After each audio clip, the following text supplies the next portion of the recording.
Hello everyone, this is Sridhar from Willntrix Training Institute. In this video, we are going to discuss about Excel user interface options. We'll discuss few of them. If you go at left top corner, you can see some options. For those, we call it as quick access toolbars. For example, saving the workbook or undoing the actions and creating a new workbook. Suppose if you want more and more, you can go for this. And for example, I want open option, you can enable it. If you don't want, just go to more and uncheck it. Then if you come at below of quick access toolbar, you can see options like home, insert, page layout and formula. So there are so many options. We call them as tab options, and each and every tab is having some options on a canvas. We call the entire canvas as ribbon. Okay, and if you come at the bottom of this particular ribbon, here you can see name box.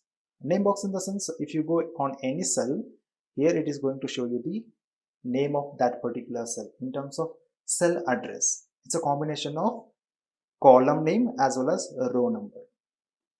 Next, right to that, you have one more, that is formula bar. So formula bar in the sense that will be showing you the underlying formula in a cell. So here I have a value that is 48, and if you come to this particular cell, here we have numbers, but when I click on this, see, there is a function or there is a formula present in that particular cell that can be seen here. Okay, if you come at the bottom, you can see sheet 1. Suppose if you want one more sheet, you can click on this, because this particular workbook is a combination of multiple sheets. Sheet 1, sheet 2. So if you want more and more, you can keep on clicking on this particular plus sign. If you don't want, just delete it. Right click and delete. Next, come to the right bottom corner where you can see a scroller.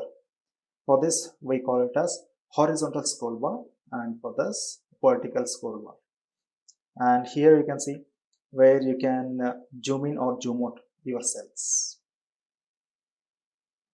Next, if you come here, and these are columns, okay, A, B, C, D, these all are column names, and these numbers are row numbers. I hope you understood all these options. If you have any questions, please comment below, and thank you so much. Have a great day.